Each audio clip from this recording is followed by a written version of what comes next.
I've still got joy in chaos. I've got peace that makes no sense. Everything around me shaking, not held by my own strength. Hello, everyone. Hi. How are you doing? Good morning, good afternoon, good day, wherever you're joining me from. It's such a beautiful day here and a beautiful time to be with you as well. How is it going? If you can hear me, if you're online with me, please let me know. And if you can hear me, let me know. Please just let me know if you can hear me. Sometimes I have this tricky microphone or speaker thing. Very clear. Oh, thank you so much. Thank you, guys. Thank you very much. Thank you. I'm grateful for that. So, hi everyone. How are you doing? So glad to be back here. It's been a minute. I know. And I think I just we just needed a break. I needed a break, kind of, at some point. But I'm two things. I'm grateful for the opportunity to be able to take a break, and then I am also super thankful for the opportunity to be back here. So I'm sure you're excited to have me as well, right? If I can say that myself. Okay, so what we're going to be discussing today, let's go straight into it. We've got about 15-20 minutes. I want to talk about when it seems like our children or our sons are disrespectful. So I've heard a lot of parents say to me that Kiki, oh, he's so disrespectful. He did this, and then we go on and on and on about the child or the boy being disrespectful. And yes, I get it. Disrespectfulness, it's not underlined, allowed. There is no excuse for a child to be disrespectful to anybody, let alone their parents. So I do not like it. I don't disrespect people. In fact, I've heard people say to me that a lot, and they wonder why would you take that? Why wouldn't you say anything? It's because when things don't go right, I rather keep quiet than react, so that I don't disrespect people, so that I don't say the things I would come back to say sorry about. Not that I don't like saying sorry, but I'd rather avoid saying sorry. And I think that puts us all in a good position. If you avoid saying sorry, if you rather not say sorry, I think that's a good thing. That means you're intentional about how you behave, how you treat other people, right? And so when I withdraw from things and I don't say anything, it's so that I said something to my husband. I said, it's so that when this does have settled, we will be clear on who needs to say sorry. So I've got Bumi on the call, right? Bumi has done something that I don't like. Instead of me reacting and being disrespectful to Bumi, I would take my calm, so that when we analyze it, it will not become I will not become the, the wrong person. Sounds selfish, but and I do it so that I will not become the person in the wrong. My own wrong will not cover the original wrong, and so that we can deal with the original wrong and not allow it come back. So I don't know why I went in that description, but maybe that's for anyone who is in a relationship or married. How to make sure you deal with issues, not the person. Because when you start to lash out on the person, you end up forgetting what the issue was and you start dealing with the person and not the issue. And then before you know, that original issue is still there under the carpet because other things have covered it up. And trust me, it will come back again. But let's go back to our sons.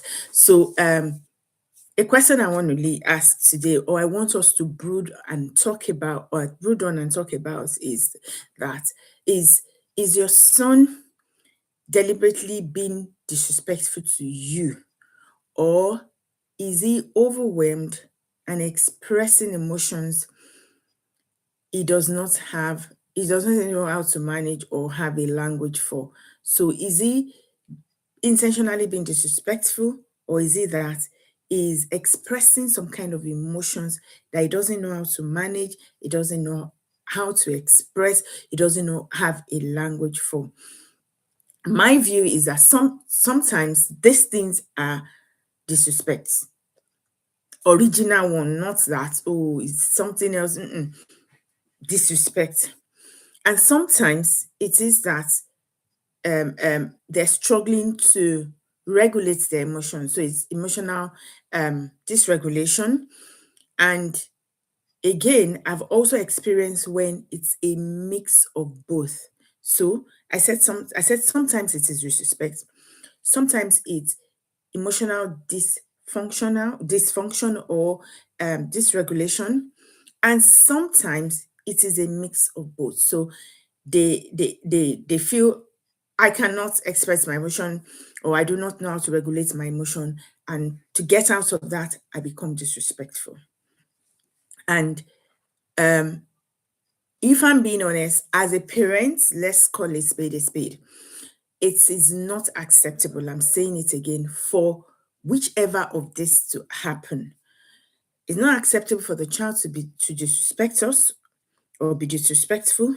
It's not acceptable for our children not to know how to regulate their emotions, right? So we have to correct disrespectfulness and also teach them how to regulate their emotions. So the goal today is not to excuse poor behavior in our sons, but for us to help us understand what is driving the behavior so that we can respond in a way that teaches, a way that corrects, rather than simply punishing what is happening. So understanding emotions behind the behavior does not excuse or make that disrespectfulness acceptable. So I always go for disciplining the way that corrects, right? The way that teaches.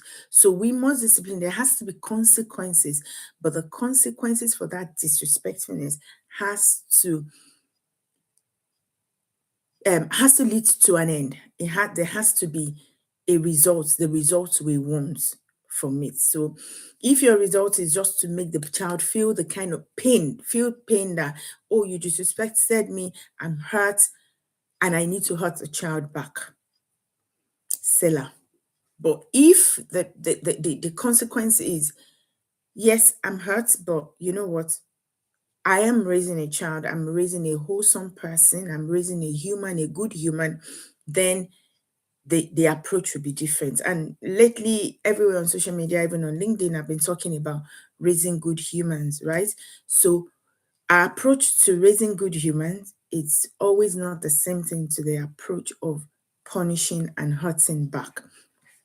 So I just needed to make that very clear. So, like I said earlier on, what's the cause of the disrespectfulness? To be honest, a boy can be genuinely overwhelmed. But like I said, they still need to learn that shouting, slamming the door, insulting, threatening, breaking things, or speaking rudely is unacceptable. It's not the way out. So, as parents, how do we make sure that is the case, right? Um, how do we make sure that's the case? I think first of all, we can agree to things, right? That's one. The child feeling is real and important. The overwhelm, the frustrations and whatever is feeling is real and important. And then we'd also make sure that the way they express it is the acceptable way. So when things happen, we may describe sorry, okay, I just wanted to check that my mic is still working. So we may describe disrespect as the boy raising his voice, walking away, slamming the door, rolling his eyes, saying, I don't know, or saying, leave me alone, refusing to answer. And the list can go on, right? Or in some cases I've been seeing on Instagram or on social media, destroying things or shouting or saying something hurtful to the parents in the moment. So all of those things, yes, are disrespectful. But some of these behaviors may be, and they may be intentional defense, but however, before I use but and however together, however, we need to know that now I'm thinking as I'm talking, right? And not just going by theory.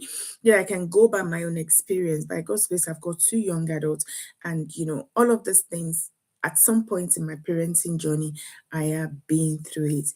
So bear with me and let me out. I love to be real when I'm teaching these things. So, like I was saying, some of these things are real. They're actually intentional defense, but again, they can be also as a result of the boy being unable to respond to shame, respond to disappointment, respond to setback, frustrations, embarrassment, or even it might be him misunderstanding his feelings, or him trying to respond to you or us as parents misunderstanding their feelings. So let's look at what may be happening beneath the behavior. So what we see are all the things I've read is shouting, is I don't know, slamming the door, being disrespectful, hurting you, hurting the people around him. But could it be that the boy is saying, "Hi, Family Foundation for Family Affairs. Thank you so much for joining me. Hello, everyone. That name just popped up, and I want to say hi, especially. So looking at what could be happening behind the scenes when we see all of these things, could it be that the boy is feeling as though nobody is listening to them, and so they are behaving that way to get attention? That's something I've been through. Could it be that they're embarrassed and do not want to admit it, so they do the other way, what they think is easier for them to do? Sometimes it's that they feel out of control. Sometimes it's that they feel disappointed in themselves, or they feel like they have disappointed you. And because they're not skilled enough to handle all of these things, they take it the way that seems like the easiest way for them. A lot of them as well could be, I don't think, and I just want to say this here, I don't think there is a child, not mine, I know, and I know not yours, that will want to disappoint you. One thing I've heard a lot of boys say is how they hate it when they disappoint their parents. That there was a time I was speaking to one of the boys and I noticed something they've done, and I said, "You've done this, I noticed this." They did it, they knew they did it, and they were trying to correct it and try not for us or for me. I'm very observant, very, very observant. And I have this if I enter a room, I know, I sense it. I sense the room. My spirit is able to read a room. So I know when something is gone wrong, when something is going wrong, or when something is about to go wrong with the people around me, particularly the people that I have connections with in my spirit, right? So on this faithful day, I just said, "I noticed this. The boy just looked at me and started crying. "I'm sorry, Mom, I didn't mean to do that. Oh gosh, Mom, I've disappointed." And I said, "No, no, no, no, no, no, no, no, no. I have not said you have disappointed me. And I am not saying you have disappointed me." So why did I say that? I don't think there is a boy, a child out there that would want to intentionally disappoint their parents. If you know one or your parents whose experiences, let me know. But from my experience with the parents I have worked with, and even as a parent, I don't think that's the thing. So when they feel they have disappointed us, when they feel things are going the way they do not want it to go, or they are not able to manage these things, then they go the easy way, which most of the time we consider as disrespect. So when when you think about disrespect versus emotional overwhelm, let's think about these few things I'm going to mention, and now I'm going to refer to my notes. One is emotional state. Does it appear flooded, panicked, ashamed or unable to think clearly? Or is he calm and deliberately trying to intimidate, embarrass, and disregard you? So when the boy does something, first of all, as parents, we should be able to read them to understand if, as they're doing that, do they appear flooded, overwhelmed? Are they panicking? Do they feel ashamed? Do they feel embarrassed? Or with their body language and all they do you actually think they're out to disrespect you? Another thing is pattern. Does this happen mainly when he's tired, under pressure, corrected, or embarrassed? Or does it consistently disregard boundaries even when calm? Now, I said pattern because I, for one, pattern is one thing that has helped me teach my boys how to regulate their emotions. When things happen, you see, I notice that thing, there's something that happens at a specific time. For one of them, it used to be when he wants to sit for exams. When exams are around the corner, it just becomes withdrawn, uptight, and closed up. When you talk, I don't know. Can I be left alone? Can I not talk? Can you not talk to me for now? And then I began to observe and I noticed the pattern. And that helped me to help him. I called it out to say, I have noticed this pattern, that when this is going to happen, and it's not just exam, there are a few other things like that. When this is about to happen, this is how you feel. This is how, for my one of the boys is when they want to go out and they feel we might say no. So I noticed that when they start behaving like that, after a while, maybe a day or two later, they will come and ask, Mom, can I go to so and so place? Can I go out to so? Okay. So I began to notice that why does he feel this way a couple of days too when it comes to ask to go out or do something? And that helped me to deal with it, to help him regulate that emotions, be whatever that emotion is. It could be fear, it could be uncertainty, it could be overwhelm, it could be anything. Help, understanding pattern, observing pattern. It's a very good thing for all parents. It's a skill we should all have. And then after that, observe his behaviors forward. So when settled, can he recognize what happened, show remorse, and or talk about it? A boy who was overwhelmed may later be able to reflect, even if apologizing is difficult for him. So, like I said, I love to talk from my own experience. So, after a while, when we have identified the pattern, another thing I began to teach is when things happen, a good man, a man who is responsible, a man who takes accountability for his actions will go reflect and come back to talk about it. You don't just go and leave it there. So, teaching the behavior forward. So, when you feel like your child has been disrespectful, after the moment, what does he do? Does he come back to want to talk to you about what has happened, what it was going on in his head? Even if he won't use the word, Mom, I'm sorry, and apologize with the word, does he come back? If he does that, then it's most likely not that he's intentionally being disrespectful. It's most likely that he doesn't know how to handle, he's not skilled enough to handle those emotions. Then another thing is how they respond to teaching. Is he gradually learning to be a better person in the way he expresses himself? Or sorry, that's my phone. Is he gradually learning to become a better person in the way he expresses himself, or he makes excuse for it all of the time and nothing seems to be correcting itself? And you always have to deal with that same thing all of the time. Those are things that will kind of let you know if this child is being intentional about is disrespectful, is intentionally being disrespectful, or is struggling to regulate his emotions. And if I may pause here to say, emotional regulation is critical for everyone, even us parents.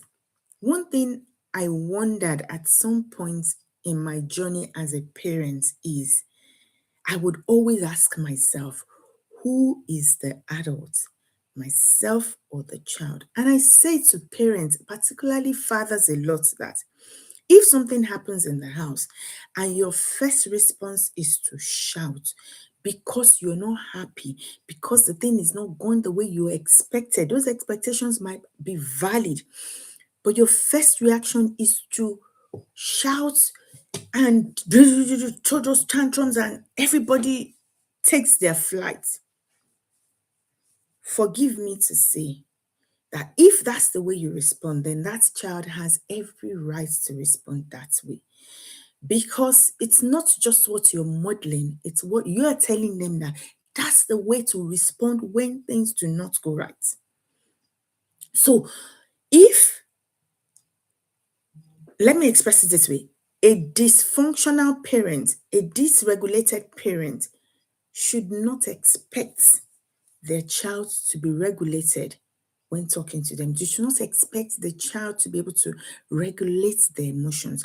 If everything your child sees is you throwing tantrums, which we all have excuses for. I go to work, I do my 9 to 5, my manager was rude to me, my this, and then there was traffic, and then there was there was a day I went to the office. I left the office at 6:30. I didn't get home until 10:15. London from my house, a straight train to London to my office, London Bridge. I get up, I walk 10 minutes to the office. Usually, that straight train is 1 hour 45 minutes. 1 hour 15 minutes. It took me over 3.5 hours to get home. Cancellations upon cancellations upon cancellations. My feet were hurting from standing and walking from one train. I went from London Bridge to King's Cross to St. Pancras to Houston, back to King's Cross. When you look at it, oh, there's an update. I was tired, cranky, and hungry. And then I walk into the house and some things do not go right. I have every right, quote and unquote, to throw caution into the wind. But do you think your child is not going through their own, going from one place to the other, one class to the other, one lecture to the other in school, and not being able to, handle things properly? Things do not go their way, and then they come home, and then all of those things are happening. So we need to be conscious and be ready to help them, show them how to regulate ourselves so that they would know how to regulate themselves. So correction for us as parents, like I said earlier, when you're correcting your child, correction should give a pathway back to the right place, not put them into the prison of label, the prison of guilt, or the prison of whatever situation it's is happening at that time. So what parents should not do in the heated moments is to begin to label the child, begin to overwhelm the child with, when the boy is flooded with emotions, begin to want to demand for an explanation, demand for an apology, give long lectures, or match its volume, is screaming, is slamming the door, and you're doing the same thing, or threatening. That's one thing we do as well. We threaten them. You behave this way and I will send you out of my house. You send them to the wolves, right? You threaten them. And what I have noticed that these threatenings lead to is it makes them pretend to behave well, pretend to understand what's happening and how to behave well. And that's when they step out, they're not able to help themselves. Nobody's threatening them out there. In fact, they become the threat, right? And then things go out of hand. So also, comparing them in the moment, you're just like that. You're not like that person. Can't you see that person? No. Sometimes we even shame them. There's one thing a lot of African parents do, and I'm sure a lot of us experienced it when we're growing up, that when you do something wrong, and it's in the presence of the relatives, uncles and aunties, friends in church, that your parents will knock your head or do something to you to correct you. I think that's shaming, hurting the child instead of correcting the child. Another thing that I don't want to forget is turning the conflict into battle. Turning the conflict into battle for power. I am the father in this house. I am your mother. We know it doesn't have to go that way, so that we can correct the child and then they can take it. So when things like this happen, what should we do? Because it's not okay for me to just go on and I don't do this, I don't. Remember, I said we're not excusing this disrespect, but what we're doing is giving them a pathway forward, a pathway to do the right thing, right? So a pathway back to the right way, path to the right thing. So when things like this happen, what should we do? First of all, regulate yourself before you correct. Regulate, take a deep breath. Regulate yourself, lower your voice. Calm down. That child, they said, Mom, be calming down. Calm down and avoid reacting from a wounded pride. They've done something to you, but it's okay to calm down and not react to the wounded pride or hurts that we experience in the moment. And you can simply say, I see this is getting out of hand. I see you're angry. We're going to leave this for now and we will come back to it. If possible, you can name the person. I see that you're really, really frustrated. Please, let's calm down and we will come back to it. It's okay to say that. Also, another thing you can do as a parent, maintain the boundaries. I understand that you're frustrated, but remember you are not allowed to raise your voice at me. I would say mine didn't used to raise their voice, but what they used to do is walk away. I'll say, I know you are angry, you're frustrated, but come back here and ask me properly that you need to take time and we will come back to this. Mama, come back here. You do not have the right to walk out on me. Guess what? There was a day something happened between myself and my first son. And I just looked at him. I looked at him. I turned around and he went, Mom, you're not allowed to walk away. That's what you always say. So I need you to please come and say what we should do. I looked at him. I went, in my head, my weapon is being used against me now. So I came back and I said, I'm sorry I walked out, but to be honest, I don't want to have this conversation now. We will come back to it. And that's what I've taught them to do. Mom, please can we, and we will go. We don't sweep it under the carpet. I am not one who sweep things under the carpet. We don't sweep it under the carpet. We leave it. We go. We calm down. We drink water. Take space, and then we come back. In fact, one of them now, the younger one. I'm sure if you know me very well, the younger one, when he now come hug me, give me fantastic four, he will now sit next to me and we will talk about it. When we talk about things like that, we get results. We're correcting the behavior. So it doesn't mean that, okay, for my younger one now, what the thing that used to cause a lot of fights between us is going out and not coming back the time we agree that it should come back. So when you go and you don't know, we have agreed that if you don't come back as so and so, this is what will happen. But the consequence will still happen, even though we've talked about it in a calm and mature way. So return to the conversation. Talk about what has happened. Talk about how both of you were feeling and try to communicate properly, like you will want them to communicate to others when you're not there. That's you teaching them respect for themselves. That's what I call it. Respect for others and then respect for you, right?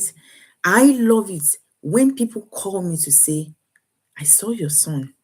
And that man, that guy is a gentleman. My head will be doing proud mommy moments. Teach them respect for themselves, because when they are not there, respect for themselves to say, I don't want to represent myself this way, is very key. Something happened with my son that far away in the Caribbean islands, and he said this woman was staring at him, and he was with his friends, and he didn't like it. Okay, what have I done? Is there something on me? Why is she staring at me? And instead of walking away, he said he looked at her, make sure they had eye contact, and then he bowed to say hello. That was his way of saying, Ma'am, I noticed you're staring at me. And guess what? That woman happens to be my friend. When he told me, I was saying, hey, when the woman called me, I said, hey, thank you, thank you, thank you, thank you. But it was, I said, what he said was, Mom, there were other adults there.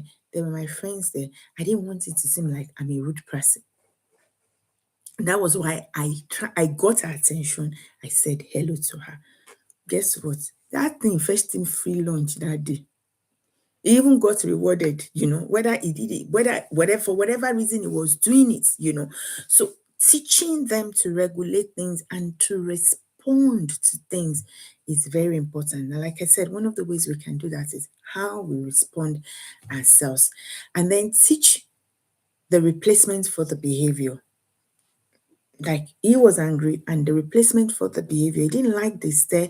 The replacement for that, whatever that was going on in his head, was eye contact and respectful gesture, right? If the child is angry, teach them emotional awareness, teach them self control, teach them respectful communication, responsibility, accountability. Also, empathy is important. To say, if someone else talks to you that way, how would you like it? I've asked my children once, say one of your friends comes here and I do the same thing that they do not like to them, and they respond to me this way. How would you react? Maybe sometimes I would not say this way. I would keep that response in my head. Then later, I'll say, okay, say one of your friends, and I do it as gist, and they do this. How would you react? I say, never. I say, hey. So you too, don't do it to your mother, because you will not take it for somebody to do it to me. I'm sure you will not do it to somebody else as well. So I should receive that good attitude and behavior. And then maybe one last thing I want to say is that whenever we're disciplining the children, like I said earlier on, discipline should not be to punish or hurt them back because they've hurt my pride, because they've hurt my emotions, but it should be to teach skills, teach them executive skills, how to communicate, how to respect people, how to set boundaries, how to regulate their emotions. It's very, very important. And then for us as parents, when things go wrong, learn to listen when your son is explaining. Listen. It's okay to listen and not say anything back. And when you're listening, if that listening is getting, the things they're saying is still getting you angry, listen. When you finish listening, say, okay, we'll come back to it. One thing me I used to do is I'll carry paper and pen. I'll be writing when they talk us. I will ask them first, is it okay if I take notes so that I don't interrupt you? Yes. When they talk, I'll write. All right. If I have the bandwidth to respond at that time, I will respond. If I don't, I'll say, you know what? I've written down so that I don't forget the key things. Can we come back to this later? Now, does it always go calmly? Maybe not. That's where responsibility comes in. The days it doesn't go calmly, as a parent, take responsibility, be accountable as well. Tell them, agree. Oh, it didn't go the way I really wanted it to go earlier on, and I'm sorry about that. Sometimes they will come and tell you, it's okay to say, I am sorry about that, and then we regulate it properly. So I hope this has helped us today. Taking a little time more, but I think this is a very important topic in raising good humans, teaching them to respect each other. So, as a parent, remember your son does not need permission to disrespect you. It's not allowed. It's not permissible. It's not. It's not. It's not allowed. That's no English for it. There is no. They should not disrespect you. There is no permission to disrespect you. But he does need someone to teach him what to do with emotions that feels bigger than his current capacity. He needs someone to teach him what to do. So we're not raising boys who would never feel angry. We're not raising boys who will never feel some certain emotions. Rather, we're raising men. We're raising good humans who can feel anger without becoming destructive, um, disagreeing, becoming disagreeable, becoming disrespectful to others. We're raising good humans who would take responsibility, who would know how to take accountability, who would know how to correct, regulate themselves when need be. I'm sure we've all experienced it where you're talking to an adult at work, at home, spouses, throwing tantrums and saying things that shouldn't be said to themselves. We shouldn't raise our children to be those kind of people. I'm going to leave you there today, and I want to say a big thank you to you for joining me and for listening. I hope this has helped and blessed you one way or the other. I hope you've learned something from this session. I'll see you again next week, Friday. God bless you, and see you next time. Bye bye.